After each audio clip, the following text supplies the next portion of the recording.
तुमको जो priority table की शीट मिली है उसके अंदर तीन चीजें हैं, 2 डिग्री प्रीफिक्स, 2 डिग्री सफिक्स और स्पेशल सफिक्स। 2 डिग्री सफिक्स हमें पता है कब लगता है, जब प्रिंसिपल फंक्शनल ग्रुप हो कोई भी चीज।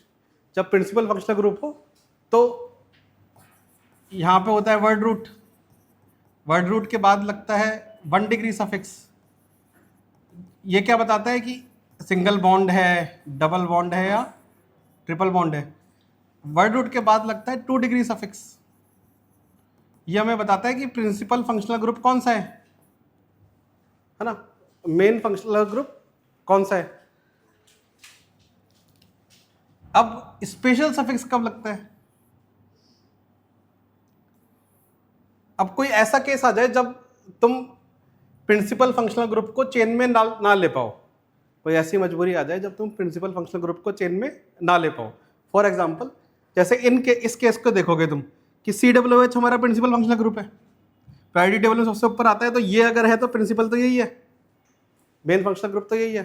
अब क्या है, ये फंक्शनल ग्रुप जो है, अब तुम क्या चाहोगे कि अगर ये CWH है तो इन फंक्शनल ग्रुप्स को चेन में लेना जरूरी है। अब अगर मैं चेन यहां से चालू करूं 1 2 3 4 5 तो ये छूट गया। अगर मैं ये चेन बनाऊं तो ये छूट जाएगा, और अगर मैं ये चेन बनाऊं तो ये छूट जाएगा। तो हर केसेस में कोई ना कोई फंक्शनल ग्रुप तो छूट ही रहे। 3 CWH है, कोई ना कोई तो छूट ही रहे, सबको मैं नहीं ले सकता, है ना। तो अब मैं पार्शियलिटी तो कर नहीं सकता कि तो फिर नाम अलग अलग हो जाएंगे। तुम बोलोगे सर इसको छोड़ दो, कोई बोलेगा इसको छोड़ दो, कोई बोलेगा इसको छोड़ दो, तो नाम अलग अलग होने के चांसेस हैं, है ना। तो हमने क्या कहा कि अगर ऐसा केस आ जाए जब हम मजबूर हो जाए कि सबको नहीं ले पा रहे चेन में, है ना, ये 2 से ज़्यादा जैसे ही अगर हो गए, 2 से ज़्यादा ही प्रायोरिटी, 2 से ज़्यादा ही ये CWH हो गए, तो क्या हुआ, अब कुछ भी करके तुम नहीं ले सकते तीनों को चेन में, क्योंकि एक चेन के 2 ही एंड होते हैं, है ना। तीसरा फंक्शनल ग्रुप छूटेगा ही। तो अब तुम्हारे पास क्या है, मजबूरी है कि छोड़ना पड़ेगा। तो अब पार्शियलिटी भी नहीं कर सकते, छोड़ना भी जरूरी है, तो हम क्या कहते हैं कि तीनों को छोड़ दो। अगर एक छूट रहा है तो तीनों छोड़ दो ताकि पार्शियलिटी ना हो, है ना। तो अब तुम सब सेम पेज पे आ जाओगे कि अब तीनों को छोड़ना ही है, तो मेरी चेन कौन सी हो गई, ये। पर हमने इनके साथ जाती तो करी है, नहीं लिया, प्रायोरिटी टेबल में सबसे ऊपर आने के बाद भी चेन में नहीं लिया, तो हम इनके साथ क्या करेंगे, स्पेशल ट्रीटमेंट। तो क्या देंगे, स्पेशल सफिक्स, है ना। तो ऐसी कभी मजबूरी वाला केस आ जाए कि ले ही नहीं पा रहे चेन में प्रिंसिपल फंक्शनल ग्रुप को, एक तो ये मजबूरी है जब 3 हो एक ही कंपाउंड में। एक और केस है वो भी देखेंगे, तो रूल 3 में लिखेंगे हम एडवांस, ये एडवांस में आता है जनरली, है ना, और मेंस में मतलब बहुत कम, ठीक है, लेकिन फिर भी करना तो ही, बहुत छोटा सा कॉन्सेप्ट है। रूल 3 में लिखो, if more than 2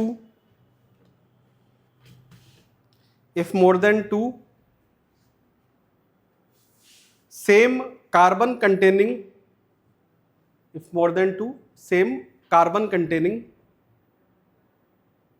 functional group are present, if more than 2 same carbon containing functional group are present,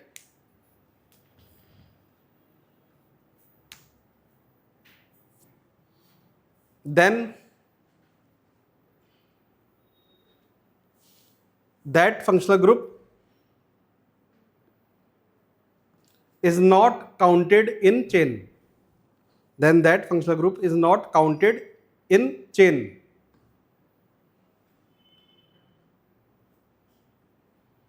है ना। इसके बाद ब्रैकेट में लिखना एज ऑल ऑफ देम, इसके बाद ब्रैकेट में as all of them can not be included in chain, as all of them cannot be included in chain, bracket close, paragraph change, and special suffix is used,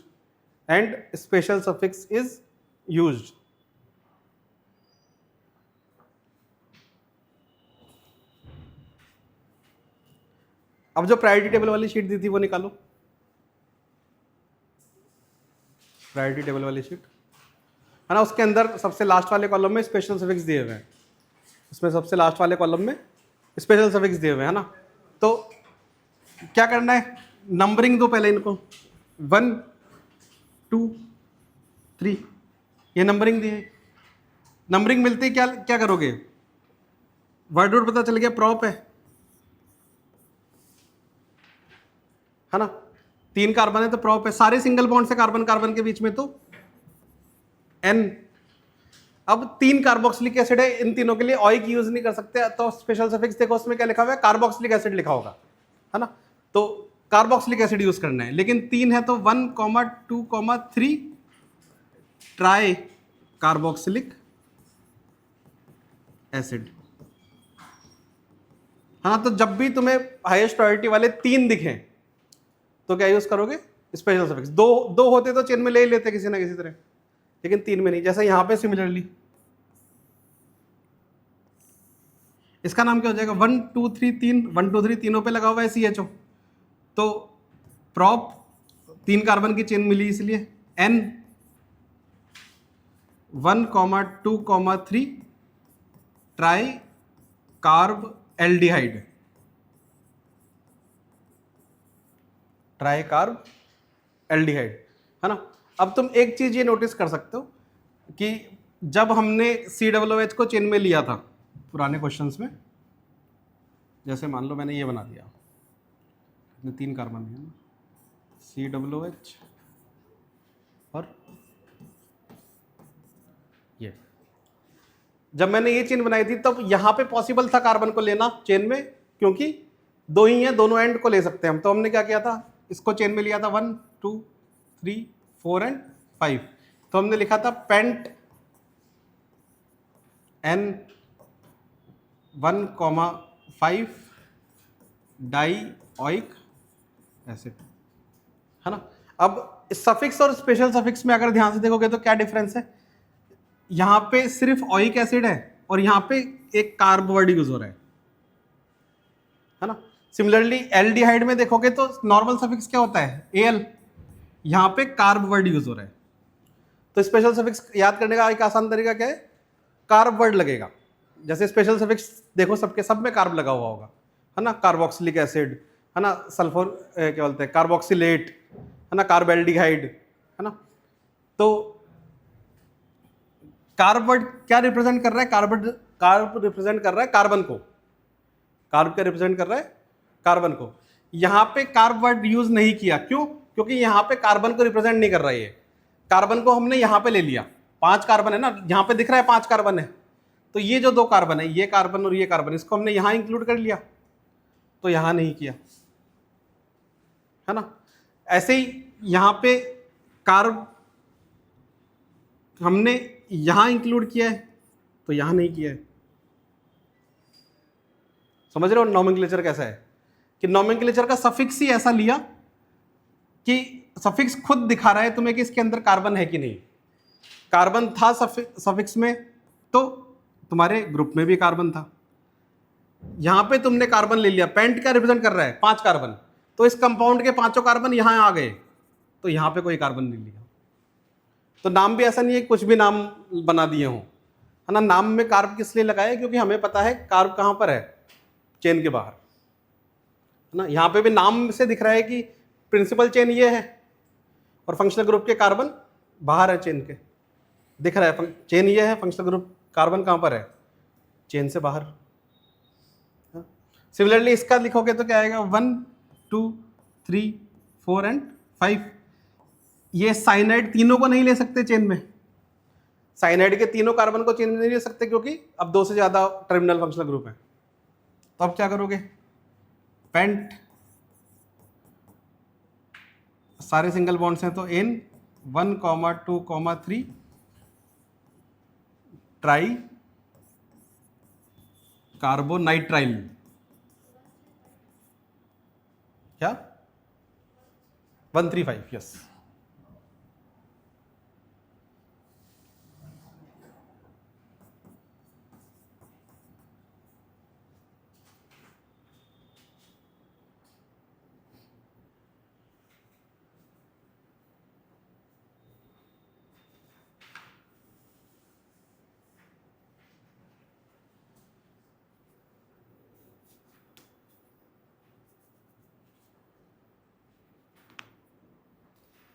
तो special suffix कब लिखना है? जब मजबूरी हो जाए, जब चेन में ना ले पाओ फंक्शनल ग्रुप को, तब स्पेशल सफिक्स।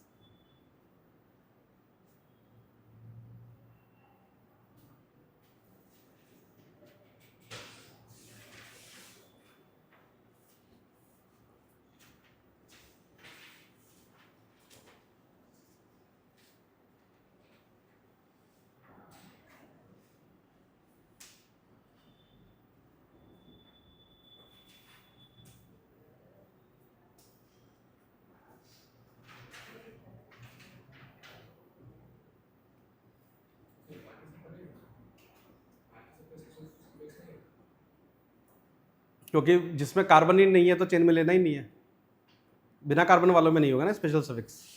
तो कार्बन ही नहीं है तो उसकी टेंशन ही नहीं है, कार्बन को लेने की टेंशन होती है, ले पा रहे हो चेन में कि नहीं ले पा रहे। जैसे अल्कोहल है, तो कार्बन उसको OH को तो लेना ही, O को तो लेना ही नहीं है चेन में। ठीक है, डन। नेक्स्ट सेकंड केस, जब ये मजबूरी आती है यहां पे, अब कभी भी कोई भी साइक्लिक चेन है और उस पे डायरेक्टली फंक्शनल ग्रुप लगा हुआ है ना, जैसे कि ये एग्जांपल कि साइक्लोहेक्सेन है और इस पे ये फंक्शनल ग्रुप डायरेक्टली अटैच्ड है, फंक्शनल ग्रुप डायरेक्टली अटैच्ड है रिंग पे। अब यहाँ पे क्या होगा कि अब हमें क्या करना, हमारे पास रूल, पहला रूल ये है कि प्रायोरिटी क्या क्या होती है, अगर फंक्शनल ग्रुप है तो उसे चेन में लेना जरूरी है, ये रूल है। अब पर फंक्शनल ग्रुप को यहाँ पे देखोगे तो ये तो अकेला ही कार्बन है, कौन सी चेन बन रही है? कोई चेन ही नहीं बन रही है ना, अकेला कार्बन है। और चेन कहाँ बन रही है? इससे अलग।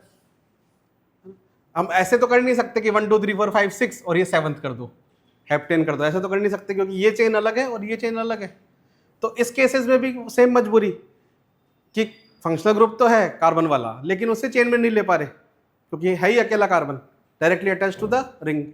तो फिर हम क्या करेंगे? वापस वही स्पेशल सफिक्स का केस। इसका नाम क्या हो जाएगा? साइक्लोहेक्सेन,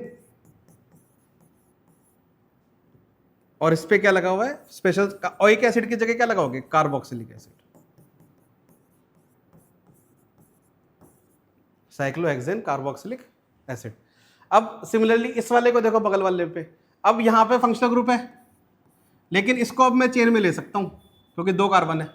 अब चेन बन गई, 2 कार्बन की चेन बन गई, रिंग के बाहर 1 2, और ये क्या हो जाएगी? हमारी ब्रांच।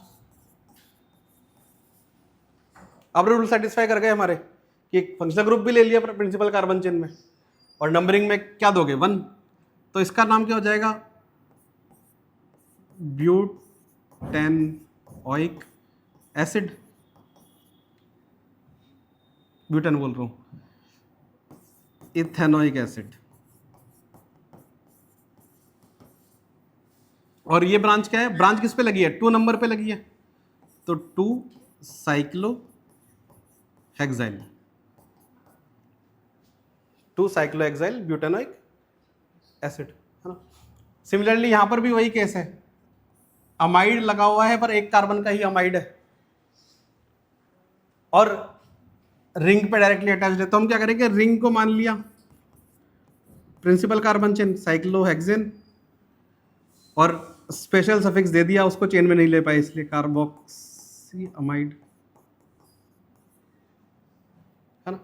अब यहां पे क्या है? 2 फंक्शनल ग्रुप है, COOH, दोनों साइड लगे, पर दोनों को चेन, दोनों की चेन नहीं बना सकते। ऐसा तो कर नहीं सकते कि मैं इसको 1 ले लूं, 2 3 4 5 6 ऐसे कर दूं, क्योंकि रिंग अलग चेन है और ये दोनों अलग है। तो अब मुझे सेम काम वही करना है। क्या है? प्रिंसिपल कार्बन चेन हो जाएगी साइक्लोहेक्सेन, और COOH को रिंग में नहीं लिया, चेन में नहीं लिया, तो क्या करेंगे? साइक्लोहेक्सेन 1 2 3 4, 1,4 डाई कार्बोक्सिलिक एसिड, है ना। तो 2 केस कौन कौन से देखे स्पेशल सफिक्स के? पहला केस, जब 2 से ज्यादा कार्बन वाले फंक्शनल ग्रुप हो, किसी चेन में 2 से ज्यादा COOH, 2 से ज्यादा नाइट्राइल, 2 से ज्यादा एल्डिहाइड, तो केस बनेगा। दूसरा, रिंग पे डायरेक्टली अटैच्ड हो, तो बस ये 2 केस हैं स्पेशल सफिक्स के, है ना, इसके अलावा तीसरा नहीं है। जैसे अब ये क्या है हमारा? ईस्टर, ईस्टर के लिए ईस्टर का नाम क्या रखते हैं? अल्काइल अल्केनोएट। पहले अल्काइल लिखते हैं, ब्रांच वाला पार्ट। ब्रांच वाला पार्ट कौन सा है? ये अल्काइल। और ये वाला पार्ट हम लिखते हैं अल्केनोएट में।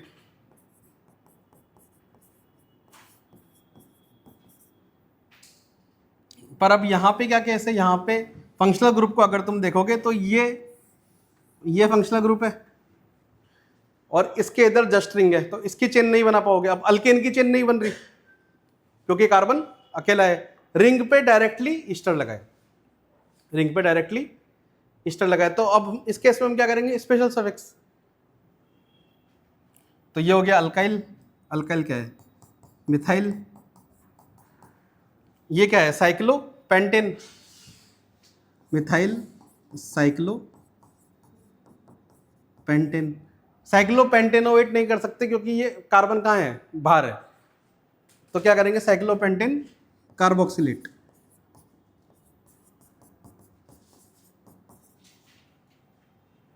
Methyl cyclopentane carboxylate. तो रूल 4 में लिखो। रूल 4 में if carbon containing functional group, if carbon containing functional group are attached to the cyclic ring, are attached to the cyclic ring directly, are attached to the cyclic ring directly, comma, then the carbon atom of functional group, then the carbon atom of functional group, then the carbon atom of functional group is not included in principal chain, is not included in principal chain, full stop. Therefore we use special suffix, therefore we use special suffix। ठीक है। तो हमने क्या पढ़ा कि functional group दिया हुआ है कोई भी एक, तो उसका 2 डिग्री सफिक्स यूज करेंगे। अगर मजबूरी आ गई चेन में नहीं ले पा रहे तो स्पेशल सफिक्स यूज करेंगे, है ना। अब एक केस बचता है हमारा, प्रीफिक्स कब यूज करेंगे, है ना। तो प्रीफिक्स कब यूज करेंगे कि अब मान लो कि 2 फंक्शनल ग्रुप्स है कंपाउंड में, किसी कंपाउंड में 2 फंक्शनल ग्रुप्स हैं, तो अब सफिक्स तो एक ही लगा सकते हो। ऐसा तो है नहीं कि ऑल भी लगा दो, ओइक एसिड भी लगा दो, ऑलोइक एसिड कर दो, ऐसा तो कर नहीं सकते, है ना। और दूसरा रीजन क्या है कि अगर 2 फंक्शनल ग्रुप्स लगे हैं कंपाउंड में तो कोई किसी एक की प्रॉपर्टीज ज्यादा ओवर पावर करेंगी, केमिकल प्रॉपर्टीज किसी एक की ज्यादा ओवर पावर करेंगी। जैसे मान लो अब प्रायोरिटी टेबल में सबसे ऊपर कार्बोक्सिलिक एसिड क्यों देखते हो? क्योंकि वो एसिडिक प्रॉपर्टीज दे रहा है कंपाउंड को, तो वो प्रॉपर्टीज ओवर पावर कर जाती है बाकी प्रॉपर्टीज को, है ना। तो इसलिए कार्बोक्सिलिक एसिड प्रायोरिटी में कहाँ दिखता है तुम्हें? ऊपर। इसलिए कार्बोक्सिलिक एसिड के डेरिवेटिव्स तुम्हें कहाँ दिखते हैं? ऊपर। इसीलिए ईस्टर कहाँ दिखता है? ऊपर। ये सब कहाँ दिखेंगे? प्रायोरिटी टेबल में ऊपर दिखेंगे, क्योंकि ये ज्यादा प्रॉपर्टीज दे रहे हैं। जो ज्यादा प्रॉपर्टीज देगा ऑब्वियसली उसको प्रायोरिटी देंगे, उसका सफिक्स लगाएंगे। तो जो बच गया उसके साथ क्या करेंगे? उसको फिर नॉर्मल ब्रांच की तरह ट्रीट करेंगे। जो बच गया उसे किस तरह ट्रीट करोगे? नॉर्मल ब्रांच की। एक से ज्यादा फंक्शनल ग्रुप लगे तो क्या करना है कि जो सबसे ज्यादा प्रायोरिटी टेबल में ऊपर है, जो सबसे ज्यादा प्रॉपर्टीज प्रोवाइड कर रहा है ना। और ये जरूर ध्यान रखेंगे कि कार्बोक्सिलिक एसिड सबसे ऊपर है, सबसे मेन बात, है ना। और एल्डिहाइड, कीटोन और अल्कोहल में ये ध्यान रखेंगे कि अल्कोहल नीचे है। ये 2 क्वेश्चन आते हैं तो जनरली ये 2 90% ऑफ द टाइम्स यूज होते हैं, है ना। कंफ्यूजन भी इन्हीं में होता है कि एल्डिहाइड ऊपर है, कीटोन ऊपर है। तो जिसमें कंफ्यूजन होता है उस पर ज्यादा फोकस रखना है। एल्डिहाइड ऊपर है, अल्कोहल नीचे है। एल्डिहाइड कीटोन, एल्डिहाइड कीटोन, पहले एल्डिहाइड फिर कीटोन फिर अल्कोहल, है ना। तो वो प्रायोरिटी या बस ये 2 प्रायोरिटीज अगर कंफर्म है तुम्हें कि एल्डिहाइड कीटोन अल्कोहल में क्या रिलेशन है और कार्बोक्सिलिक एसिड में, तो 90% ऑफ द क्वेश्चंस हो जाएंगे। तो क्या करना है? ब्रांच रूल्स वही है। सबसे पहले क्या डिसाइड करोगे? प्रिंसिपल कार्बन चेन कौन सी है ना। अब एक से ज्यादा फंक्शनल ग्रुप अगर दिख रहा है तो जो ज्यादा प्रायोरिटी वाला है उसे चेन में लेना जरूरी है। जो बच गया वो क्या बन गया? ब्रांच। तो नेक्स्ट हेडिंग डालो, IUPAC nomenclature of polyfunctional compounds. Polyfunctional मतलब क्या हुआ? नहीं लिखे पिछले? जरा लिखो जल्दी.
Yes.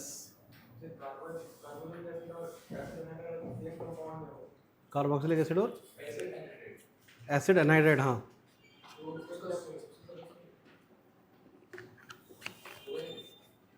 बनते नहीं है क्योंकि एनाइड्राइड कैसे बनाते हो? कार्बोक्सिलिक एसिड से. तो अगर तुमने रिएक्शन करा दी एनाइड्राइड के लिए तो फिर एसिड बचा कहाँ?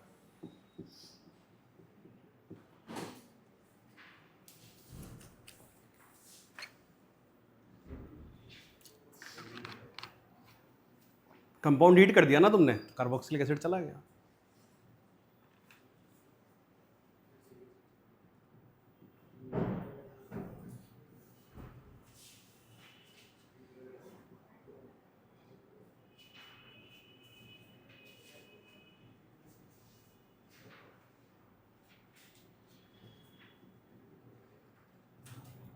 तुम स्ट्रक्चर तो बना दोगे ऐसे कंपाउंड का, पर वो एग्जिस्ट नहीं करेगा, इसलिए उन्होंने नाम ही नहीं रखा.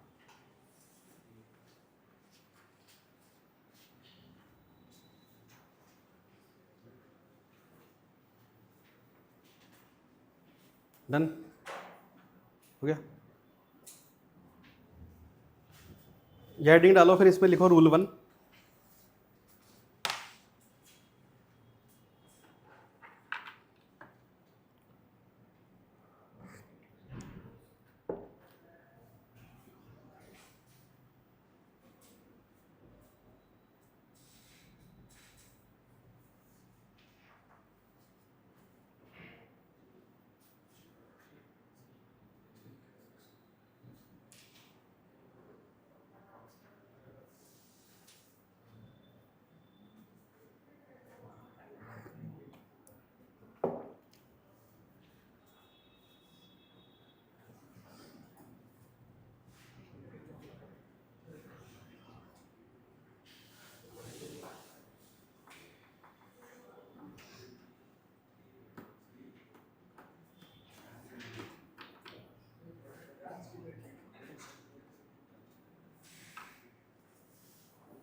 Rule 1, if more than one functional group are present,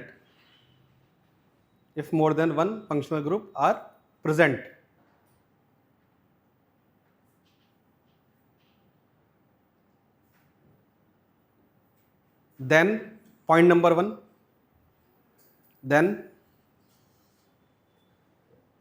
select, point number 1 में select the principal functional group, select the principal functional group according to priority table, according to priority table.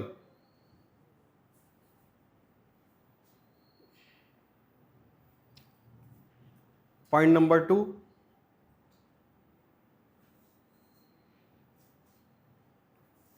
treat remaining functional group, treat remaining functional group as a branch oblique substituent, branch oblique substituent, bracket में, इसका bracket में लिखो prefix is used, prefix is used.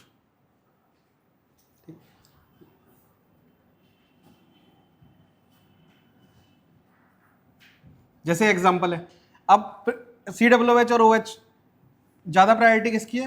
COOH की। तो carbon number 1, carbon number 2, 3 and 4, this is our principal carbon chain. किसने decide करी principal carbon chain? COOH ने। अगर लेट सपोज OH की प्रायोरिटी ज़्यादा होती तो हम क्या करते? लेफ्ट साइड से नंबर लिखते, क्योंकि OH को कम नंबर देना होता। तो प्रिंसिपल कार्बन चेन डिसाइड कर ली COOH ने। कितने कार्बन हो गए? 4। तो ब्यूटेनोइक एसिड, इसको हमने ट्रीट किया ब्रांच की तरह। अब वही पेज देखो, पेज में प्रीफिक्सेस लिखे हुए हैं। अल्कोहल का प्रीफिक्स तुम्हें दिखेगा हाइड्रोक्सी, है ना, हाइड्रोक्सी नाम से दिख रहा है, हाइड्रोक्सी, हाइड्रोजन एंड ऑक्सीजन। कितने नंबर पे लगाए? 3 नंबर पे लगाए, 3 हाइड्रोक्सी ब्यूटेनोइक एसिड। सिमिलरली इसमें कीटोन लगाए 3 नंबर पे। कीटोन का प्रीफिक्स देखोगे लिखा हुआ है ONE, ऑक्सो, OXO। तो 3 ऑक्सो ब्यूटेनोइक एसिड।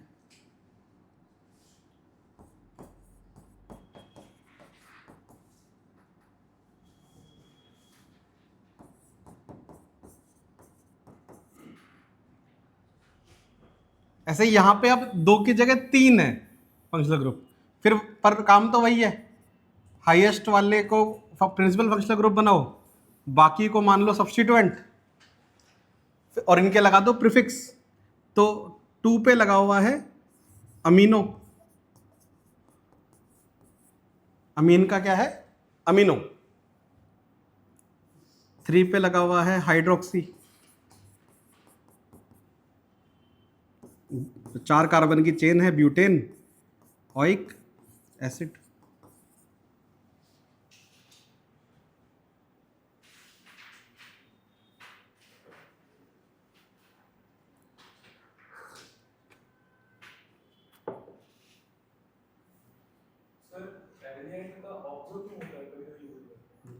बताएंगे, अगला वही है।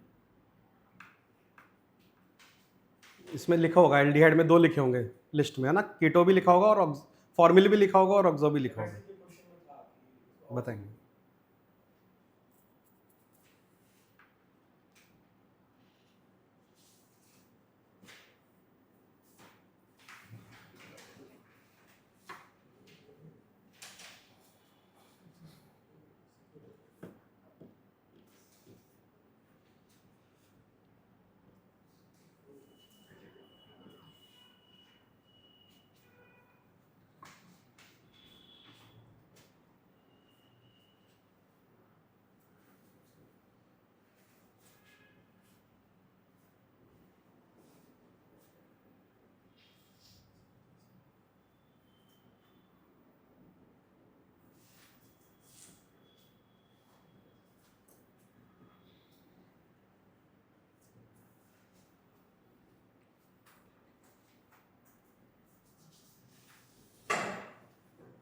ठीक है, अब उसी लिस्ट में देखो, एल्डिहाइड खोलो, लिस्ट में एल्डिहाइड देखो,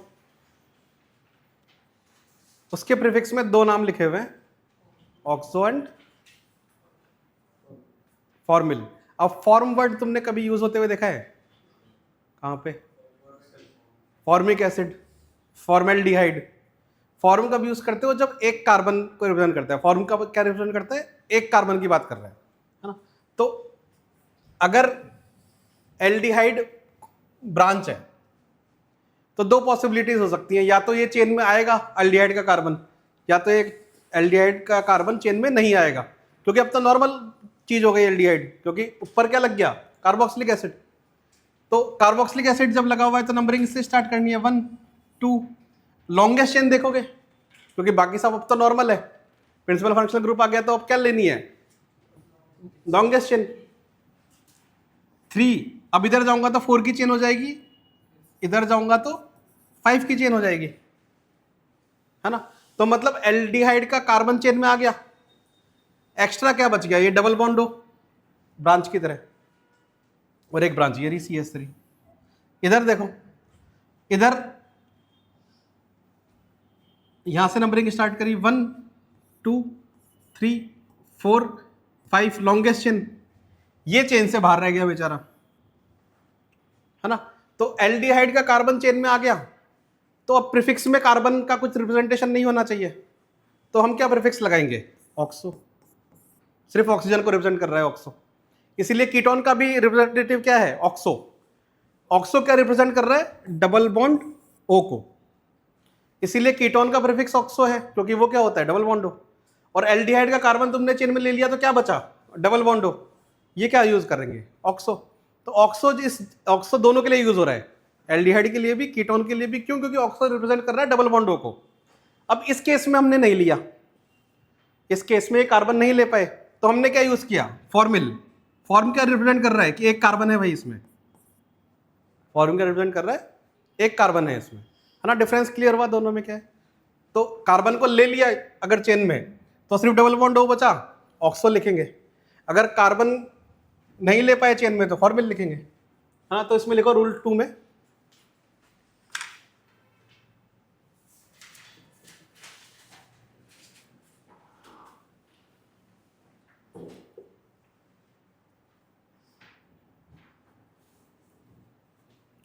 रूल 2 में, when carbon of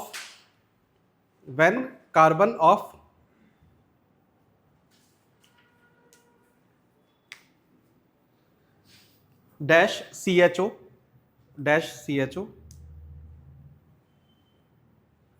ब्रैकेट में एल्डिहाइड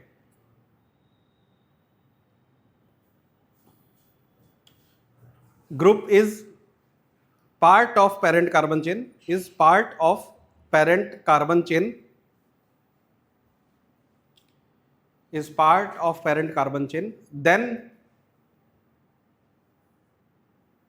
ऑक्सो, OXO, ऑक्सो को इन्वर्टेड कॉमास में डालेंगे, oxo prefix is used.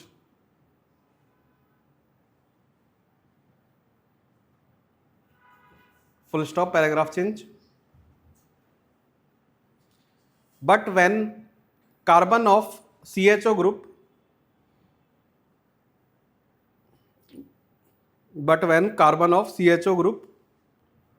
is used की जगह is not part of CHO group is not part of parent carbon chain। parent carbon chain को short में लिख लिया करो PCC, प्रिंसिपल फंक्शनल ग्रुप को PFG, is not part of parent carbon chain, comma, then formyl prefix is used, then formyl prefix is used, formyl को inverted commas में। तो नाम क्या हो जाएगा? 5 कार्बन की चेन है, ब्यूटेनोइक एसिड, एक मिथाइल है और एक ऑक्सो है। अच्छा यार, मैं क्या ब्यूटेनिक बार बार क्यों लिखता हूँ? मेरे दिमाग में बैठ गया लग रहा है। पेंटेनोइक एसिड, 3 पे है मिथाइल एंड 5 पे है oxo. 3 methyl 5 oxo, pentanoic acid. यहाँ पे 3 पे है फॉर्मिल, 5 कार्बन की चेन है, पेंट एन ओइक एसिड।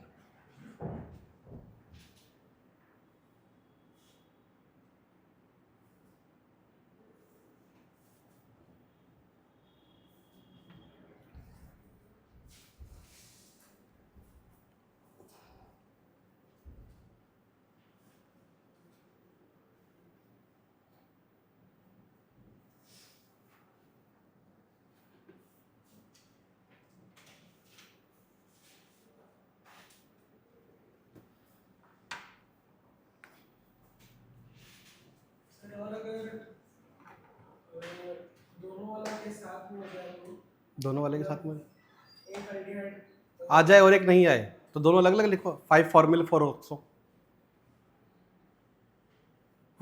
पर वैसा भी रेयरली होगा क्योंकि CHO भी एंड पे ही होता है ना, बहुत कम ही एग्जाम्पल बनेगा ऐसा।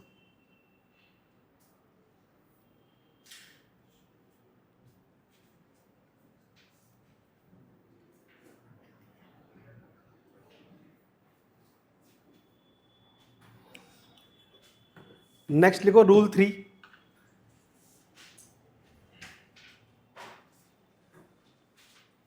रूल 3,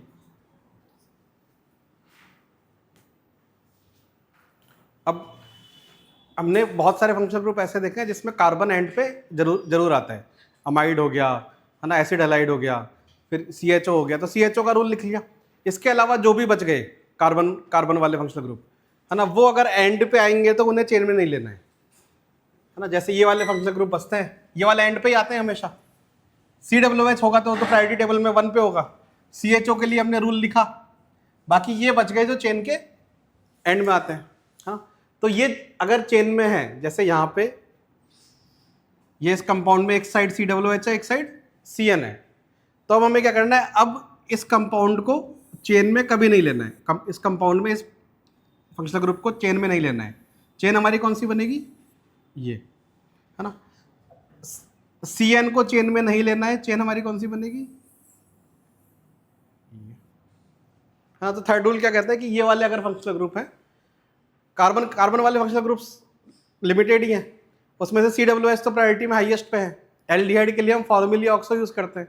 उसके अलावा ये 4 बच गए है ना, इनको कभी भी चेन में नहीं लेना है अगर इनसे ऊपर वाला कोई है तो, ठीक है। सफिक्स तो इसका लगेगा ना, COOH का जो प्रायोरिटी में ऊपर है, इसका तो प्रीफिक्स ही लगेगा। प्रिंसिपल फंक्शनल ग्रुप का सफिक्स लगता है, जो बच गया इसका क्या लगेगा, प्रीफिक्स। अब इसके प्रीफिक्स के नाम देखो,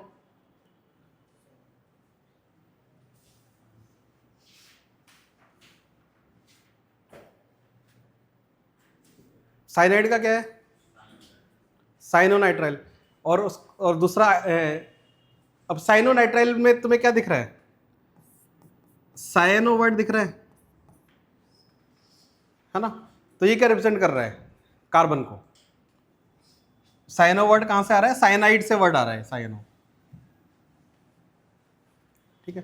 तो अब इनके जो भी प्रीफिक्सेस तुम्हें दिखेंगे उसमें कार्बन का कुछ ना कुछ रिप्रेजेंटेटिव होगा। इनके जो भी प्रीफिक्स दिखेंगे कार्बन का उसमें रिप्रेजेंटेटिव दिखेगा कुछ ना कुछ। तो इसमें लिखो व्हेन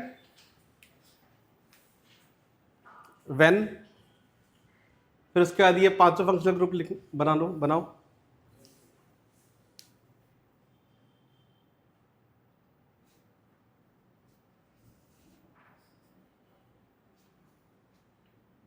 ईस्टर, एसिडालाइड, एसिडामाइड और साइनाइड है ना, इनके नाम भी लिख लो नीचे। Ester, acid halide,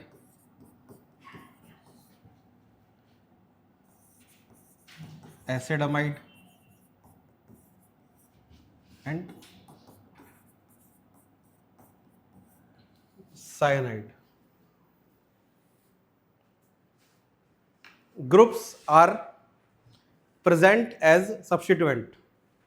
Groups are present as substituent.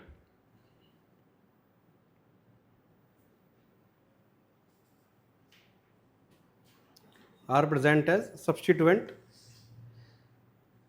comma, then carbon of these functional group, then carbon of these functional group are not included in principal carbon chain, then carbon of these functional group are not included in parent carbon chain.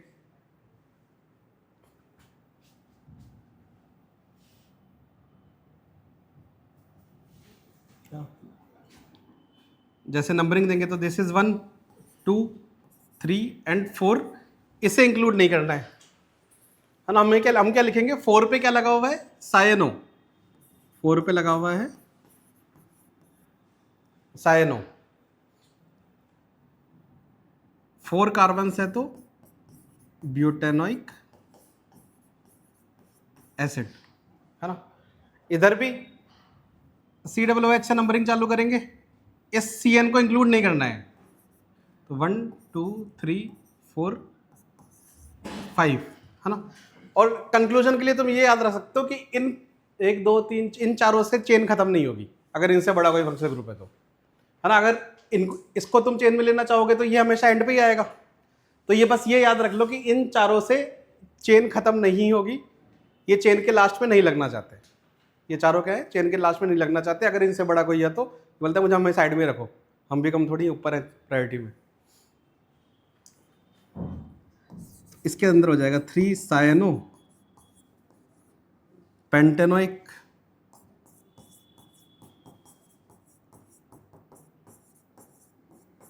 Acid.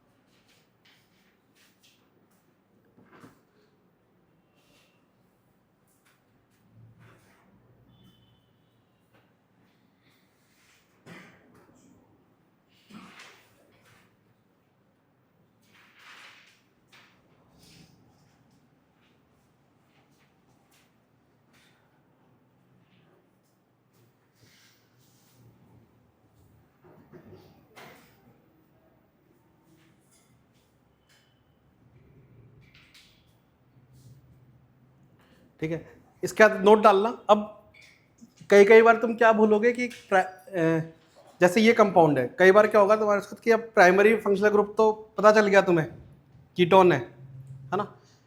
अब जब lowest locant rule लगाओगे numbering करते वक्त, तो ये जो भी है, चाहे साइनो हो चाहे कुछ भी हो, इसको एकदम बिल्कुल सिंपल ब्रांच की तरह ट्रीट करना है। ऐसे ट्रीट करना है जैसे मिथाइल है ना। बिल्कुल प्रायोरिटी किसके बराबर हो गई अब इसकी, नॉर्मल ब्रांच कराओ एकदम बिल्कुल। और अब फंक्शनल ग्रुप लगने के बाद इसकी प्रायोरिटी किससे हो गई, डबल बॉन्ड से भी कम हो गई मतलब।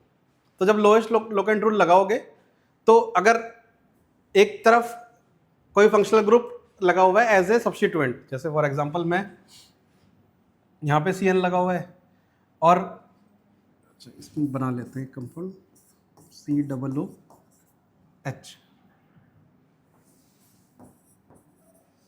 यहाँ पे लगा दिया OH और यहाँ पे लगा दिया डबल बॉन्ड। तो अब नंबरिंग करोगे तो 1 2 3, ये नहीं सोचना है कि दूसरा फंक्शनल ग्रुप है तो इसको प्रायोरिटी दे दो थोड़ी, एकदम बाहर प्रायोरिटी से। किसको प्रायोरिटी दोगे, डबल बॉन्ड को पहले। एक बार अगर ये ब्रांच बन गया तो फिर इसको एकदम मिथाइल की तरह ट्रीट करेंगे, डबल बॉन्ड से भी कम प्रायोरिटी, है ना। ये ध्यान रखना है हमेशा ना। तो नोट में लिखो,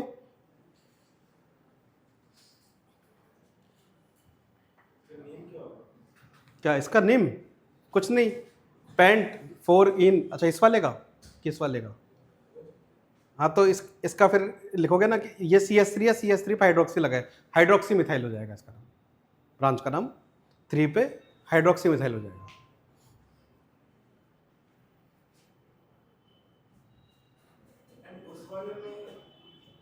इसका लिखाऊंगा अभी नाम, हाँ कीटोन है ना, ऑक्सो क्यों लगेगा, ON ही लगेगा एंड में। पहले नोट लिखो, फिर इसका भी लिख देंगे नाम, तो कोई बड़ा थोड़ी है। नोट में लिखो all functional group other than all functional group other than P, F, G are treated as substituent. Are treated as substituent. Full stop. All functional group other than P, F, G are treated as substituent. Full stop. So while following lowest locant rule,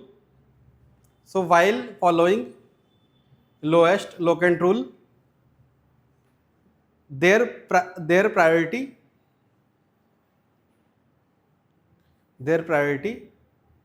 is equal to any other normal branch. So while following lowest locant rule, their priority is equal to any other normal branch. है ना? अब any other branch के बराबर priority हो गई तो priority क्या हो गई? डबल बॉन्ड क्या? मल्टीपल बॉन्ड लिखते हैं. ज्यादा प्रायोरिटी किसकी हो गई? मल्टीपल बॉन्ड की.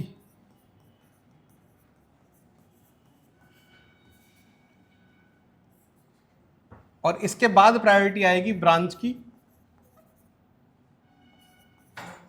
ब्रांच या फिर फंक्शनल ग्रुप एज सब्स्टिट्यूएंट, है ना.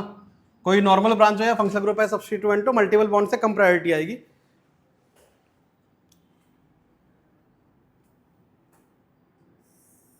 ये हमारा हो गया प्रिंसिपल फंक्शनल ग्रुप, है ना. अब इसमें ध्यान क्या रखना है कि अब मल्टीपल बॉन्ड की प्रायोरिटी नॉर्मल ब्रांच से ज्यादा होती है, तो ये वाला हमारा होगा 1. This is first carbon. अब 2 के लिए हमें इधर जाना है ना. अब ये 5 नंबर पे चाहे मिथाइल लगा हो, चाहे कोई और फंक्शनल ग्रुप लगा हो जिसकी प्रायोरिटी कीटोन से कम है ना. चाहे चलो मैं यहाँ पे अल्कोहल ही लगा देता हूँ.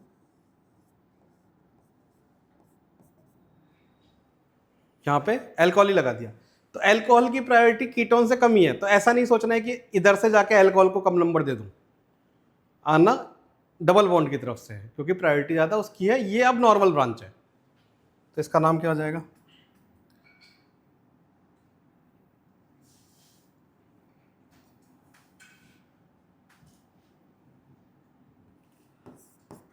Cyclo hex. 2 पे इन है एंड 1 पे ओ एन ही है. 1 पे ही आएगा और कोई ऑप्शन नहीं है. 2 इनॉन. और प्रीफिक्स में क्या लगेगा?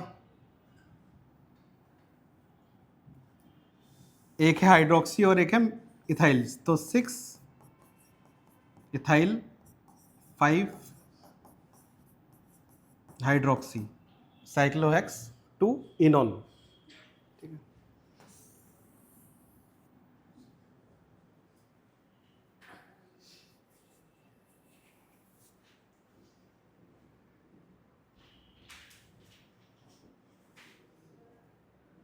अब ये एग्जांपल लिखा है तो इसका भी नाम लिख ही लेते हैं.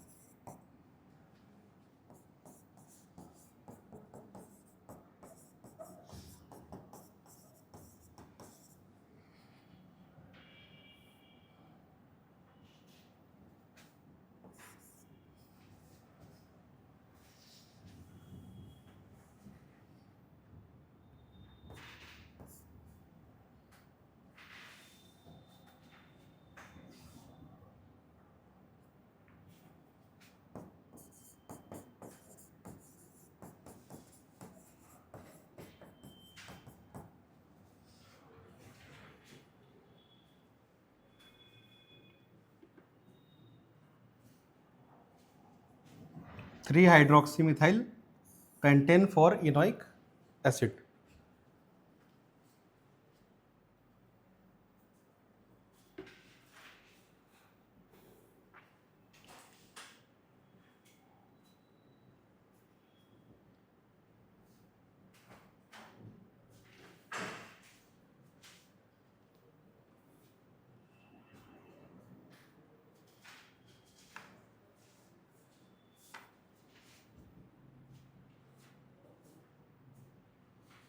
सर और अगर सब्स्टिट्यूएंट्स में भी 2-3 होंगे तो उसमें भी प्रायोरिटी के हिसाब अल्फ़ाबेटिकल ऑर्डर, सारी ब्रांच बराबर, अल्फ़ाबेटिकल ऑर्डर, लोएस्ट वही lowest locant rule, alphabetical order, खत्म।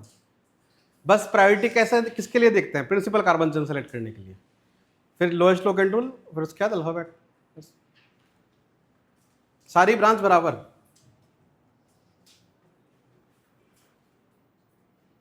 रूल वही है, उतने जो इतने लिखा है, 3 पॉइंट है बस, principal carbon chain, lowest locant rule, alphabetical order, बस।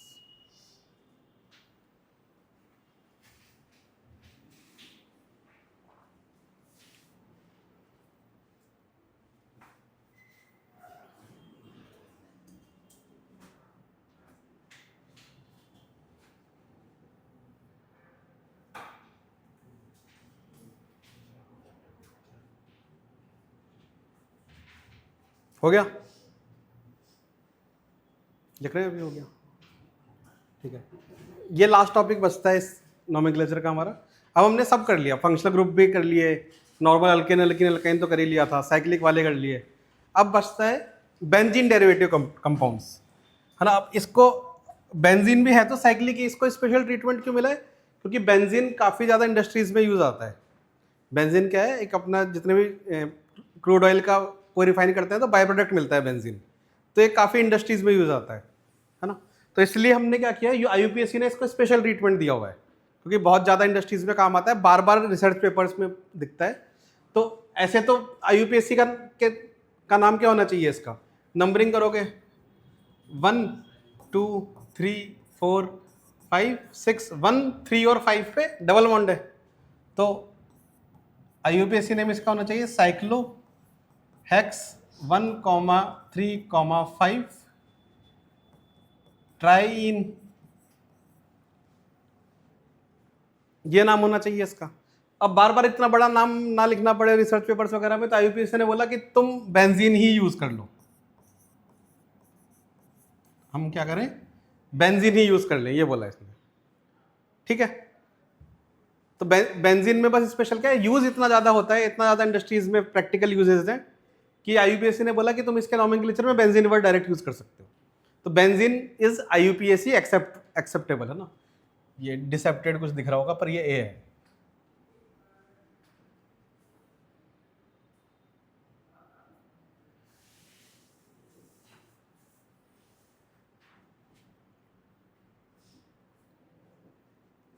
ठीक है। तो अब जब बेंजीन को यूज कर लिया है एज ए IUPAC नेम, है ना, तो अब बेंजीन के अंदर अब हम सब्स्टिट्यूशन करेंगे। मतलब बेंजीन में क्या है, यहाँ पे हाइड्रोजन है, ये सारी पोजिशंस पे हाइड्रोजन है, ये 1 2 3 4 5 6 सब पे एक एक हाइड्रोजन है। तो उन पे सब्स्टिट्यूशन कर सकते हैं, हाइड्रोजन हटाया कुछ और लगाया, तो उनको हम बोलेंगे बेंजीन सब्स्टिट्यूटेड कंपाउंड्स, ऐसे सब कंपाउंड्स जिसमें हमने बेंजीन में सब्स्टिट्यूशन किया है ना, तो उसका नोमेनक्लेचर करना है।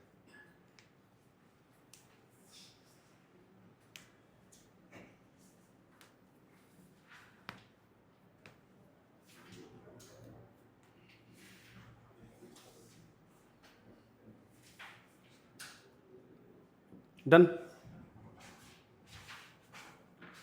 है ना। अब रूल्स अभी भी वही हैं। रूल्स क्या हैं? ये बेंजीन है तो ये हमारी है प्रिंसिपल कार्बन चेन, इस पे ब्रांच लगी हुई है CH3, तो इसको हमने क्या बोल सकते हैं? Methyl benzene. पोजीशन लिखने की जरूरत नहीं है क्योंकि 1 ही होगा, एक ही है ब्रांच, है ना।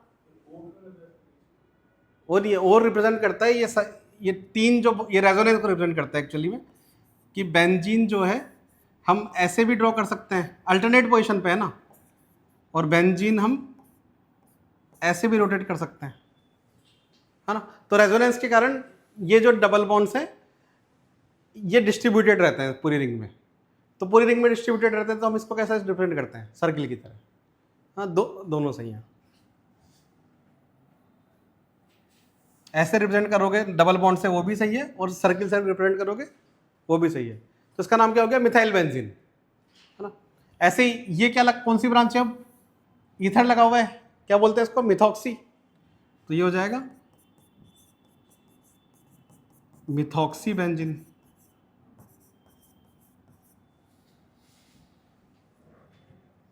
है ना। उधर क्या लगा है? NH2, NH2 में सफिक्स लगाते हैं हम अमीन, है ना, तो इसका नाम हो जाएगा बेंजीनमाइन। बेंजीनमाइन। OH लगा हुआ है ना, तो या तो इसको बोलो बेंजीनॉल, या फिर एक कॉमन नेम भी यूज होता है फिनॉल, बेंजीनॉल।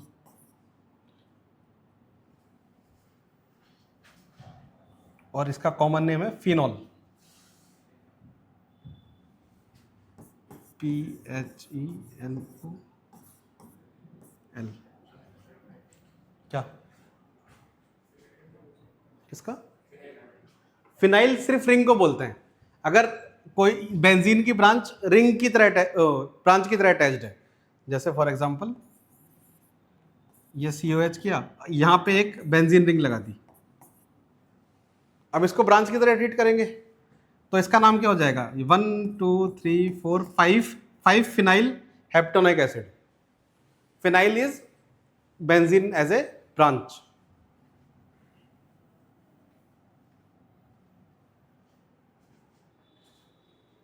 ठीक है, अब जैसे इसका नाम क्या आएगा? Cl के लिए क्या लगाते हैं? क्लोरो, तो इसका नाम हो जाएगा क्लोरोबेंजीन।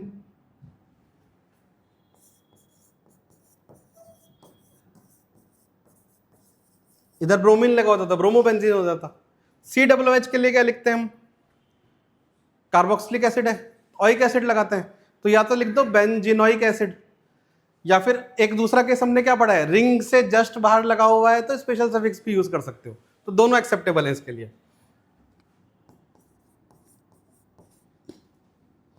बेंजीनोइक एसिड और benzene carboxylic acid. Acid allied क्या यूज करते हैं? Oil chloride, बेंजीनॉइल chloride. NO2 क्या लगता है? NO2 के लिए नाइट्रो, प्रीफिक्स में लगता है, तो ये क्या हो जाएगा? Nitro benzene. रूल सारे वही हैं, बस बेंजीन को किसकी तरह यूज किया है हमने? वर्ड रूट और 1 डिग्री सफिक्स की तरह। बेंजीन हमारा क्या बन गया है? एक तरह से वर्ड रूट बन गया है।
अब ये बेंजीन के कंपाउंड्स IUPAC नोमेनक्लेचर्स के पहले से एग्जिस्ट करते हैं, है ना। मैंने बोला जब से पेट्रोलियम इंडस्ट्री एग्जिस्ट कर रही है तब से ये सब कंपाउंड्स एग्जिस्ट कर रहे हैं, तो इनके कॉमन नेम्स काफी प्रचलित हैं, तो इनके कॉमन नेम्स सबके याद रखने, है ना। इसको बोलते हैं टाउलिन,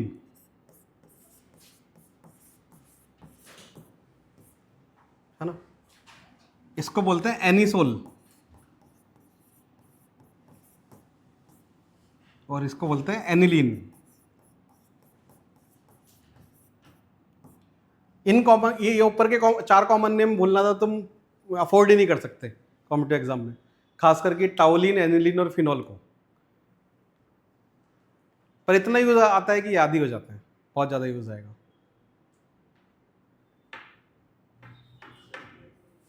तो ये तीनों कॉमन नेम लिखो, टाउलिन, एनिसोल, एनिलीन। टाउलिन किसके लिए? मिथाइल के लिए। एनिसोल किसके लिए? मिथॉक्सी के लिए। और फिर बाद में एनिलीन किसके लिए? NH2 के लिए।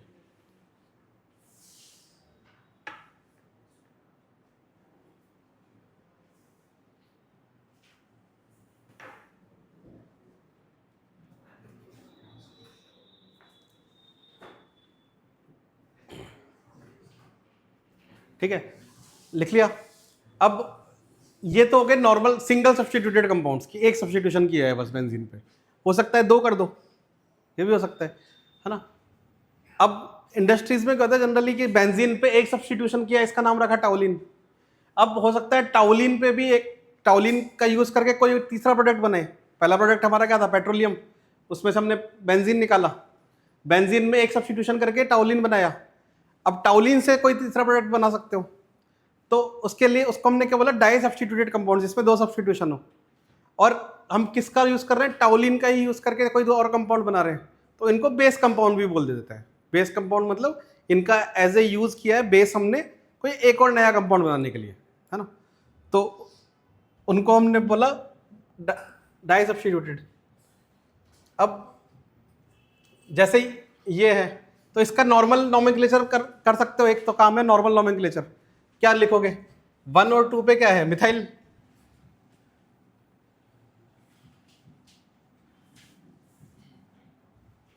तो नाम क्या है? 1, 2 डाई मिथाइल बेंजीन। ये सिंपल नेम हो गया, है ना। ऐसे ही इसका, ये तो नॉर्मल है सारे। जैसे अब ये कंपाउंड है, इसका नाम क्या लिख सकते हो? अब फंक्शनल ग्रुप फिनॉल है ये हमारे पास है फिनॉल, और हमने फिनॉल पे क्या अटैच किया हुआ है? CH3। तो इसका नाम 2 तरह से हम लिख सकते हैं, या तो इसको लिख दो 2 मिथाइल फिनॉल, है ना। तो हमने क्या यूज किया है? जो हमने मिथाइल, ये फिनॉल वाला पार्ट है, इसको बेस कंपाउंड माना है कि ये बेस कंपाउंड है, और इसके ऊपर हमने 2 पे मिथाइल लगाया है। अगर तुम, एक दूसरा तरीका ये भी है कि तुम इसको बेस कंपाउंड मान लो, नहीं हाइड्रोक्सी नहीं, हाँ मतलब इसको बेस कंपाउंड मान लो। ये क्या है? CH3 बेंजीन पे लगा हुआ है, इसको क्या बोला था हमने अभी? टाउलिन। तो टाउलिन के 2 पे हाइड्रोक्सी लगाया हुआ है, ये भी मान सकते हो। तो इसको कह सकते हो 2 हाइड्रोक्सी टाउलिन, दोनों सही है। बस फर्क क्या है कि तुमने बेस कंपाउंड किसे माना, दोनों सही है। बेस कंपाउंड टाउलिन को माना तो 2 हाइड्रोक्सी टाउलिन, फिनॉल को बेस कंपाउंड माना 2 methyl phenol, both are correct. क्या बेस कंपाउंड की बात? बेस कंपाउंड मतलब क्या है? मैं इंडस्ट्री वाइज कह रहा हूं, एप्लीकेशन प्रोस्पेक्ट वाइज, कि तुमने पहले बेंजीन से टाउलिन बनाया और फिर टाउलिन पे OH लगाया, तो तुम्हारा टाउलिन बेस कंपाउंड था, उस पर हाइड्रोक्सी लगाया है ना। या फिर तुम्हारा इंडस्ट्री का बेस कंपाउंड था फिनॉल, तुम फिनॉल खरीद के लाए, उस पर CH3 लगाया, तो फिनॉल बेस कंपाउंड था, उसके 2 पे तुमने मिथाइल लगाया। हाँ, बेस कंपाउंड बोल रहा हूँ, इसका नोमेनक्लेचर अलग तरह से है ना, डाई सब्स्टिट्यूटेड ये बेंजीन कंपाउंड्स का। हर का नहीं, सबका नहीं होगा, इन बाकियों का नहीं है, तभी तो मैंने एग्जांपल यहाँ पे ढूंढा। हाँ, जैसे इसका तुम लिख सकते हो 2 क्लोरो फिनॉल, या फिर 2 हाइड्रोक्सी क्लोरोबेंजीन, दोनों हो सकता है, किसी किसी में, ये सब में नहीं है।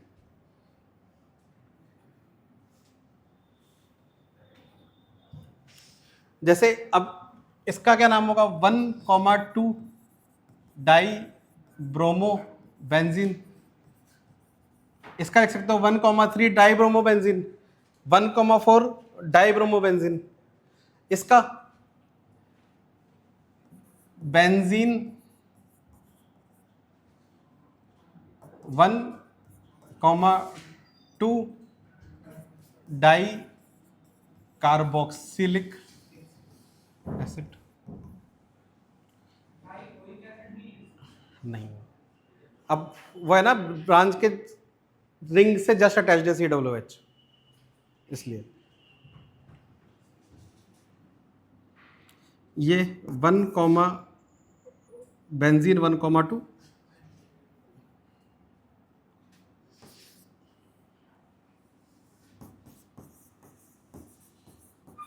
Benzene 1,2 diol. इसका क्या हो जाएगा? इसका लिख सकते हो 2 नाइट्रो क्लोरोबेंजीन, है ना। मतलब एक कंपाउंड के एक से ज्यादा नाम हो सकते हैं, पर एक नाम के 2 कंपाउंड नहीं होने चाहिए, प्रॉब्लम उसमें है।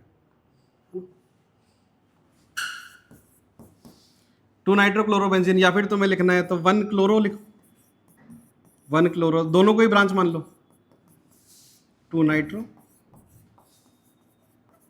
बेंजीन। अब यहां पे तुमने क्या माना है? क्लोरो को माना है बेस कंपाउंड, यहां पे तुमने दोनों को ब्रांच माना है। स्पेलिंग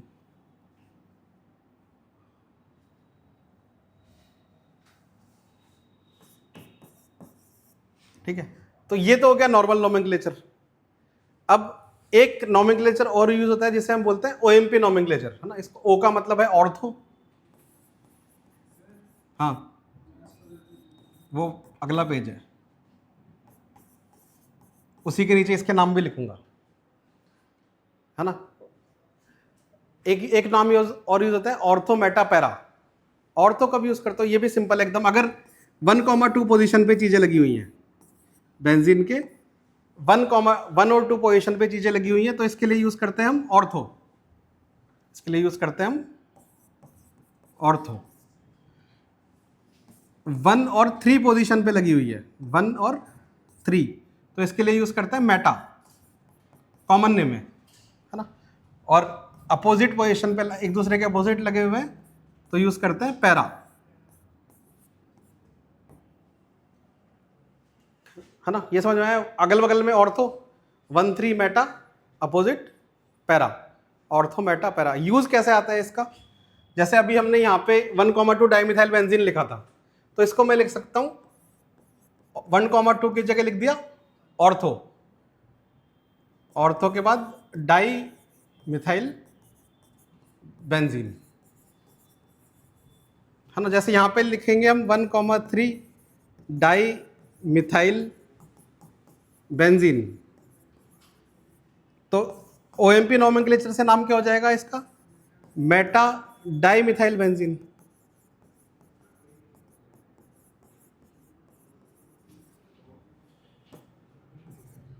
ठीक है। ऐसे ही 1, 2, 3, 4 पोजिशन, फोर्थ पोजिशन पे, तो या तो लिखो 1,4 डाई मिथाइल बेंजीन, या फिर लिखोगे para di methyl benzene, PARA। हाँ, तो यहां से लिखना है। क्या हुआ? लिखेंगे अभी, मैं बोल रहा हूं कि यहां से लिखना स्टार्ट करो, तुम्हें लिखने की जल्दी है ना, यहां से लिखने का स्टार्ट करो। 1, 3, 1, 4, हेडिंग डालो डाई सब्स्टिट्यूटेड बेंजीन।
हो गया। नेक्स्ट एग्जांपल्स लिखो।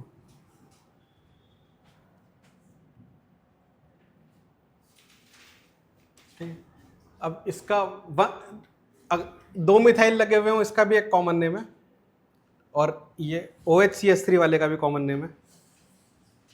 तो इस हाँ क्या लिखना है? अच्छा, कॉमन नेम तो लिखवा रहा हूं ना अभी। इसको बोलते हैं जाइलिन। जैसे आप ऑर्थो पोजीशन पे लगा हुआ है तो इसके लिए लिख सकते हो ऑर्थो, और सिर्फ ओ भी यूज करते हैं ऑर्थो पे, ऑर्थो जाइलिन। जैसे ये वाला क्या हो जाएगा? मेटाजाइलिन। ये हो जाएगा पैराजाइलिन। ये कॉमन नेम्स हैं। ऐसे ही इसके लिए लिखोगे क्रिजोल, ऑर्थो क्रिजोल। OH और CH3 1 3 पे होते तो मेटाक्रिजोल, अपोजिट होते तो पैराक्रिजोल।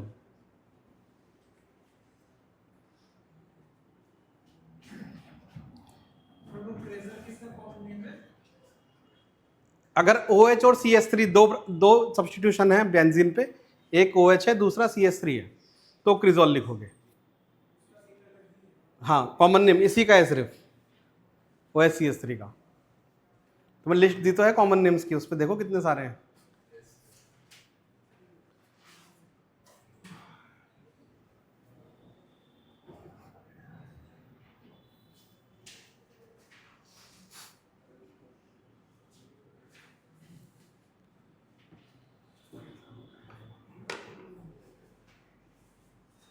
इसमें से ऐसा है सारे काम के नहीं है, कॉमन नेम में से अराउंड 50% काम के होंगे। टिक लगा हुआ है उसमें, लगते जाएंगे वो धीरे धीरे, तुम ही लगाओगे जो जो यूज आता जाए। सबसे इंपॉर्टेंट तो इन पे जरूर लगा लो, बाद में मतलब 12th के एंड में लगेंगे उस पर टिक, इससे अच्छा भी लगा लो। सैलिसिलिक एसिड, सैलिसैल्डिहाइड, एस्पिरिन, जो सुने हुए नाम है। एस्पिरिन होगा इसमें, दे मैं ढूंढता हूँ है।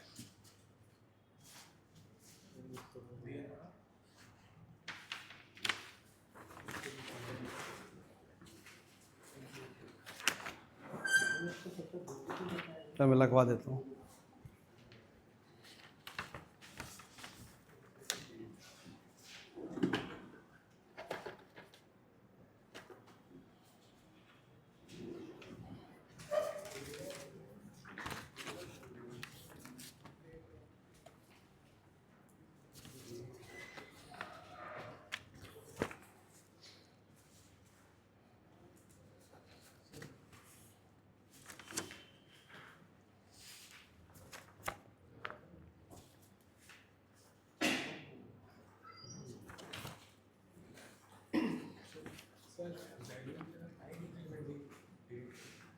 जाइलिन का मतलब ही है डाइमिथाइल बेंजीन। क्या हुआ? घर पे होगा ना? नहीं मिला, सबको दिया था ना ये। दे देना है किसको। मेरी भी गलती, इसने मुझे बोला ही नहीं।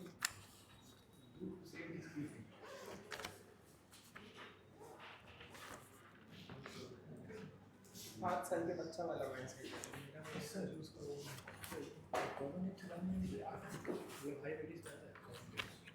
वो तुम्हें नाम के अंदर ही बोलेगा कि वेलेरिक एसिड का तुमने ये रिएक्शन करवाया है, तो जब वेलेरिक एसिड ही नहीं पता तो कैसे रिएक्शन करवाओगे? हाँ, एडवांस में ही करता है ये सब चीज़ें काम वो। और जैसे मान लो वो बोल देगा तुम्हें कि ऑर्थोजाइलिन का ये रिएक्शन करवाना है, तब ऑर्थोजाइलिन नहीं पता तो फिर वो रिएक्शन कैसे कराओगे? हाँ, तो वहाँ पे ऐसा नहीं है कि सिर्फ तुमसे ये पूछेगा ऑर्थोजाइलिन क्या होता है, कोई नहीं पूछ रहा तुमसे। वो इस इंफॉर्मेशन को यूज़ करेगा किसी क्वेश्चन के अंदर, पर पहला स्टेप ही ये जानना होगा उस क्वेश्चन का, वो नहीं पता होगा तो नहीं होगा। क्या कॉमन नेम भी जरूरी है? जैसे तुमने सैलिसिलिक एसिड सुना ही होगा, स्किन केयर रूटीन जो करते हैं उनको पता ही होगा सैलिसिलिक एसिड। है ना। तो अब सैलिसिलिक एसिड, अब वो एक क्वेश्चन भी ये भी आया हुआ है, सैलिसिलिक एसिड में कौन सा फंक्शनल ग्रुप होता है।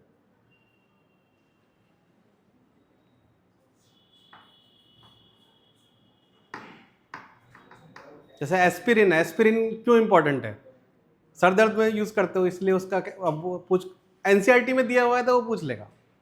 ऐसे तो हजारों कंपाउंड है, पर जो एनसीईआरटी में दिए हुए हैं उस पर टिक लगवा रहा हूँ।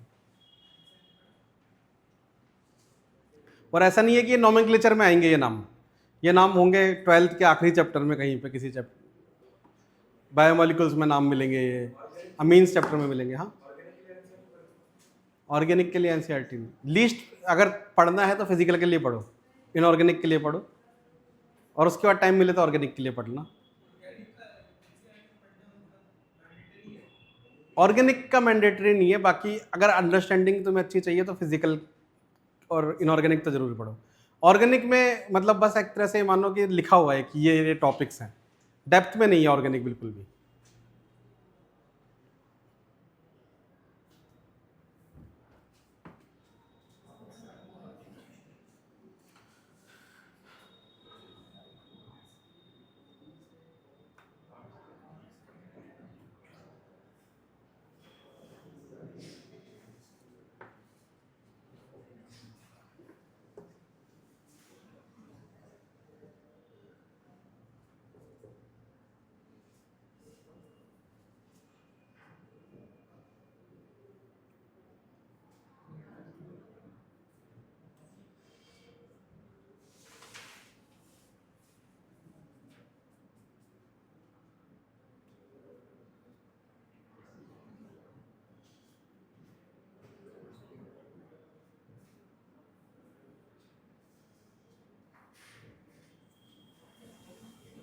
जिसके भी नाम नहीं लिखे हुए उसके नाम लिखना है।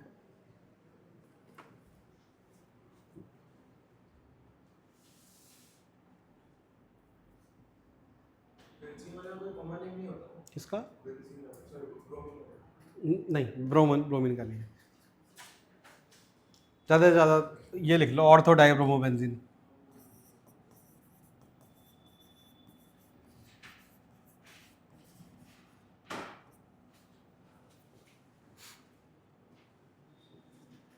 कॉमन नेम उन्हीं के मिलते हैं जिनका इंडस्ट्रियल यूजेज है, बिना इंडस्ट्रियल यूजेज वाले कंपाउंड्स के कॉमन नेम नहीं मिलते।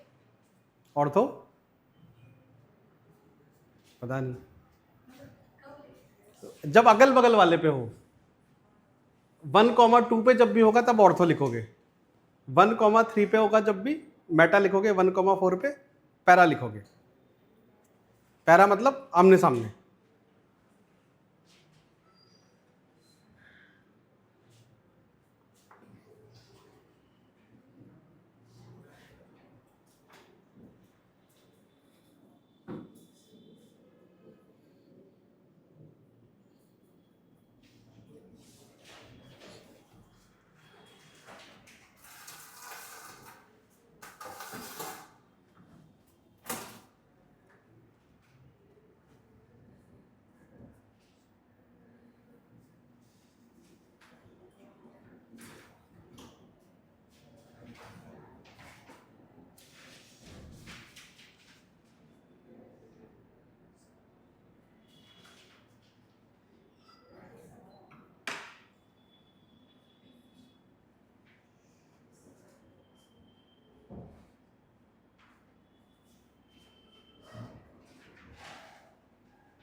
इसके बाद लिखना रूल 1।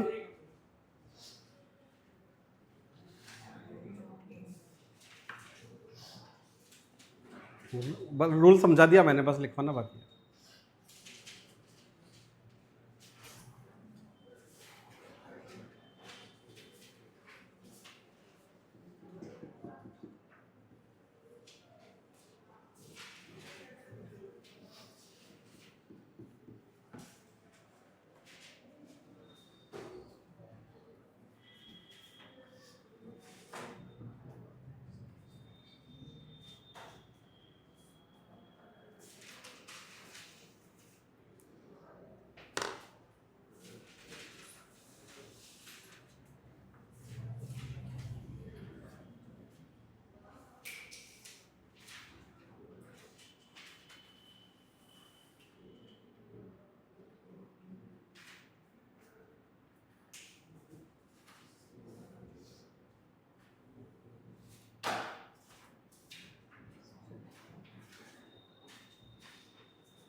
किसका 7 बेंजीन 1,2 डाई कार्बोक्सिलिक एसिड लिखा तो है।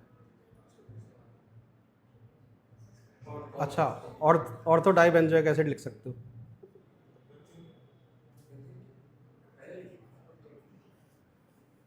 ऑर्थो डाइओइक एसिड थोड़ी लिखोगे क्या?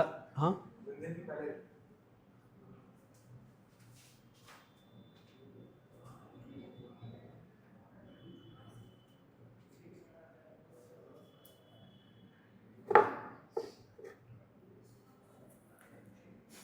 नेक्स्ट लिखो रूल 1। रूल 1, अब जैसे हमने यहां पे क्या किया था कि बेस कंपाउंड लिया था टाउलिन को, तो OH को क्या मिला 2, मतलब 1 किसको मिला जो बेस कंपाउंड है। यहां पे जैसे हमने बेस कंपाउंड क्या लिया था फिनॉल, तो 1 किसको मिला OH को। तो जो भी बेस कंपाउंड लोगे उसको 1 देना है ना। ये रूल 1 है। तो रूल 1 लिखो, if base compound is present, if base compound is present, then substituent of base compound is assigned 1, is assigned 1 को इन्वर्टेड कॉमास में लिख लेना, 1 during numbering, and then lowest locant rule is followed, and then lowest locant rule is followed.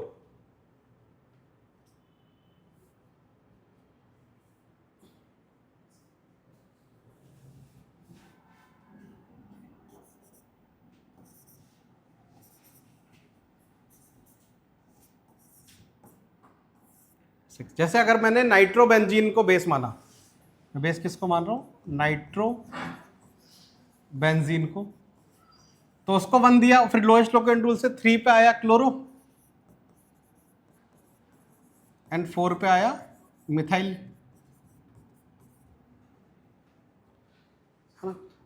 अगर मैंने chlorobenzene को base, या फिर chlorobenzene को टाउलिन ले लेते हैं, टाउलिन को बेस लिया तो ये हो जाएगा 1, फिर लोएस्ट लोकेंट रूल से 2, ये हो जाएगा 3, ये हो जाएगा 4, ये 5 एंड ये 6।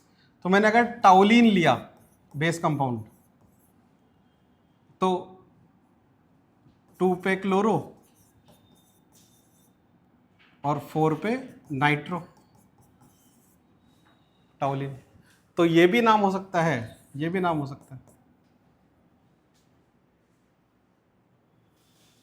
ये एग्जांपल लिखो,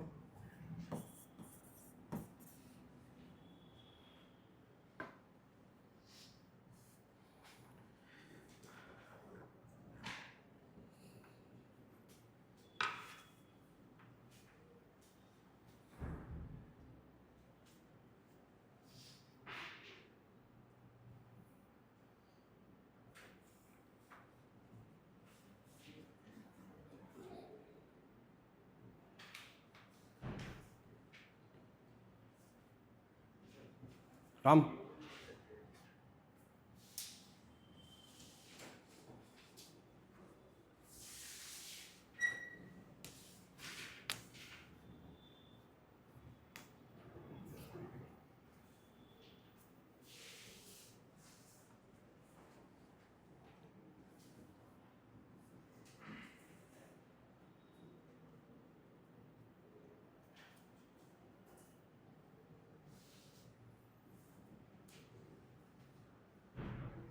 ठीक है,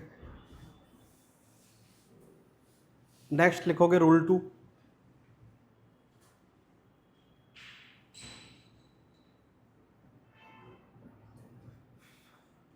रूल 2 में हमने एक लिखा था कि अगर कोई तुम्हारे पास नॉर्मल रिंग है और रिंग के बाहर जो ब्रांच है उस पर डबल बॉन्ड है अगर, तो हम क्या प्रिंसिपल कार्बन चेन ये मानते थे। सेम रूल यहाँ पर भी है कि अगर बेंजीन के ऊपर कोई ऐसे ही चेन लगी हुई है जिसमें डबल बॉन्ड या फंक्शनल ग्रुप है, बेंजीन के ऊपर कोई ऐसी चेन लगी हुई है जिसमें डबल बॉन्ड या फंक्शनल ग्रुप है, तो प्रायोरिटी किसको देंगे, उस चेन ब्रांच को, और फिर ये ब्रांच बन जाएगी, ये प्रिंसिपल चेन हो जाएगी। और ये ट्रीट करोगे ब्रांच की तरह। ठीक है, तो जैसे इसका नाम क्या हो जाएगा, 1 फिनाइल या फिर 1 बेंजाइल भी लिख सकते हो, 1 फिनाइल इथीन, है ना। इसी का कॉमन नेम है स्टायरीन। अगर गैस का नाम सुना हो, बहुत हार्मफुल गैस होती है styrene.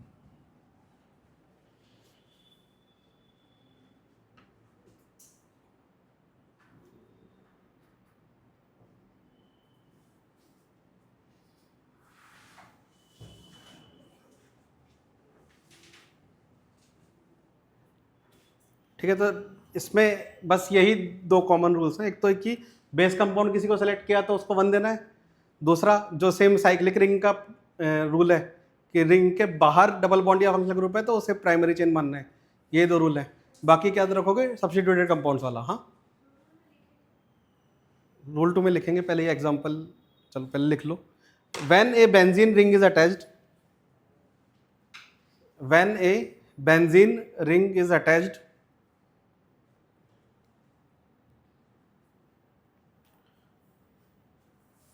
to a alkane with functional group, to a alkane with functional group or alkene or alkyne, when a benzene ring is attached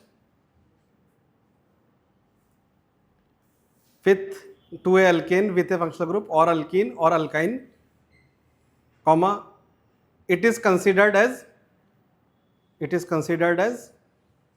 substituent. It is considered as substituent. Substituent का bracket में लिख लेना phenyl, PHENYL।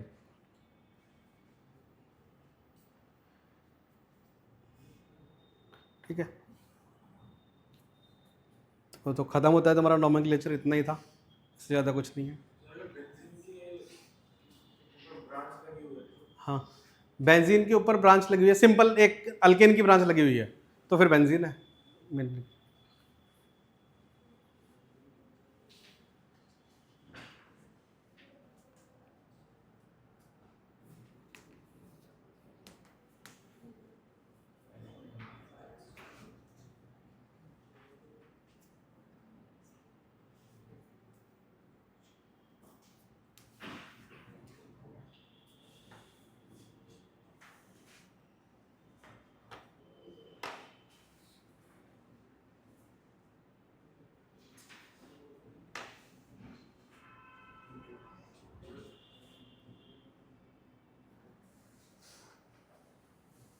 हो गया सबका?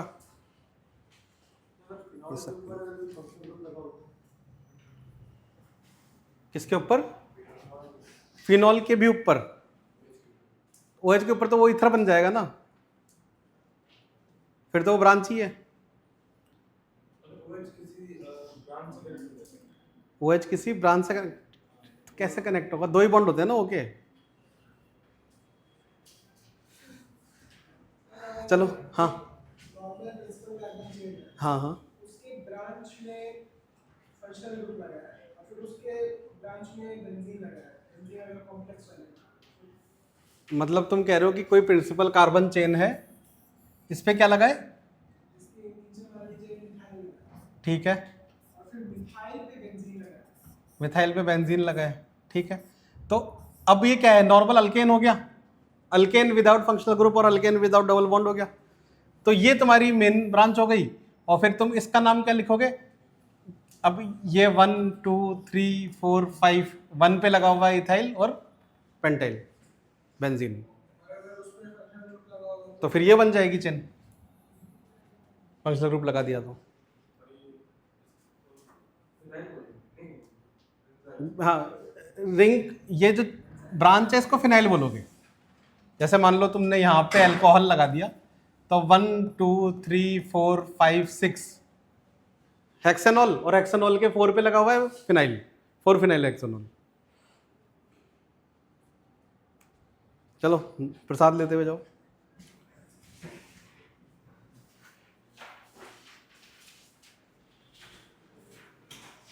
अरे आखिरी class है, ये तो मिलेगा ही।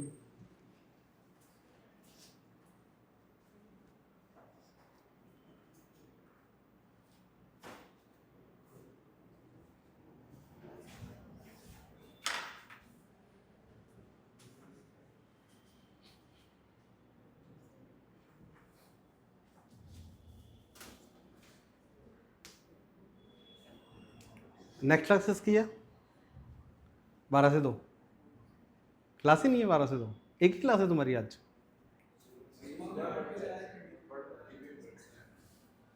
वो तो फिर घर पे होते तो घर पे भी करनी ही होती, ऐसा थोड़ी है। अच्छा,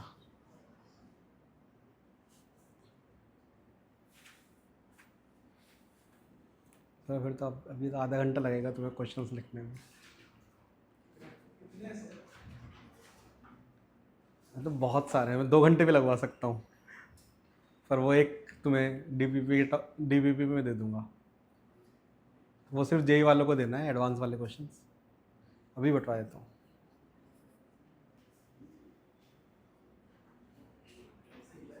जेई में कितने हाथ खड़े करो?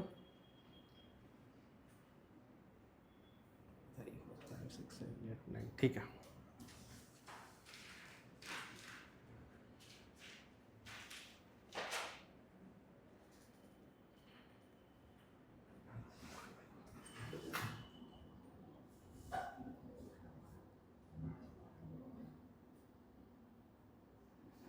नॉमेनक्लेचर से तुरंत कर दोगे, मतलब फिजिकल स्टाइल ऑर्गेनिक में मजा आ रहा है? ये एरोमेटिक ही तो है बेंजीन।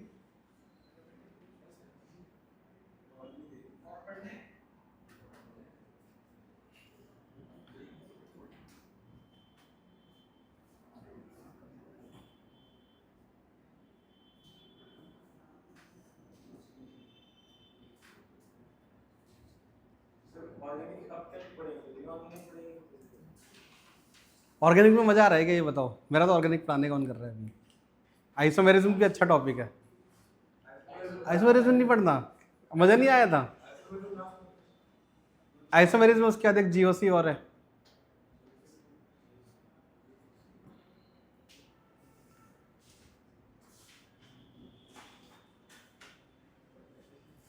चलो डिसाइड करो।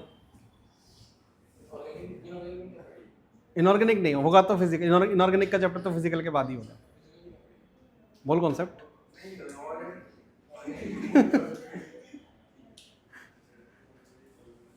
अरे मोल कॉन्सेप्ट अच्छा है इस बार। वैसे ऑर्गेनिक में भी अच्छा है ऑर्गेनिक। मैं तो मन कर रहा है ऑर्गेनिक खत्म ही करा दूँ। नॉमेनक्लेचर अच्छा पेज बदलना है क्या? ये तो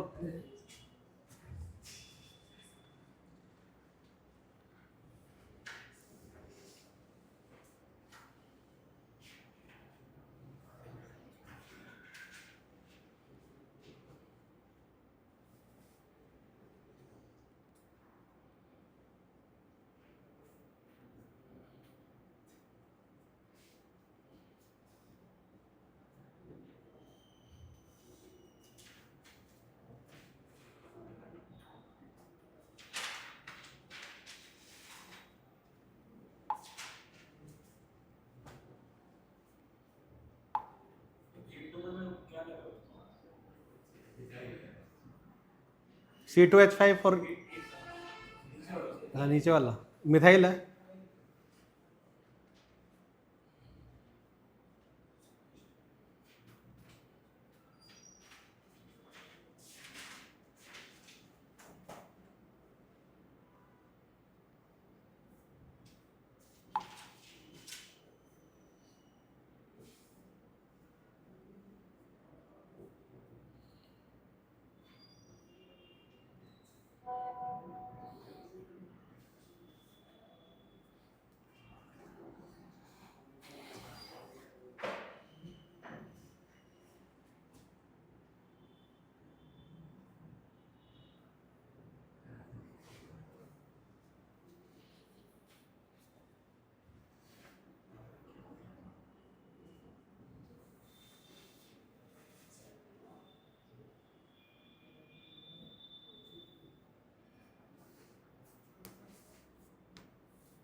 तनिष्का लिखने की स्पीड बढ़ गई, दिवाकर सर के साथ रह के बढ़ जाती है लिखने की स्पीड।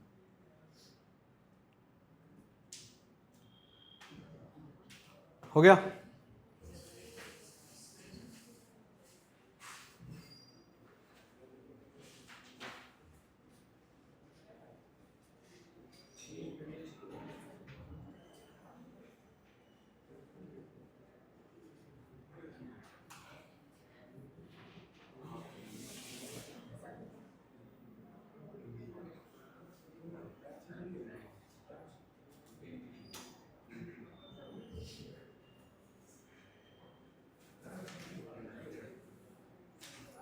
बेंजीन वाले इतने ही हैं, अरे बेंजीन वाले इतने ही हैं। उसके बाद 45 तक किए थे हमने वहाँ पे। 45 के बाद 46 से लिखो। कहाँ गए?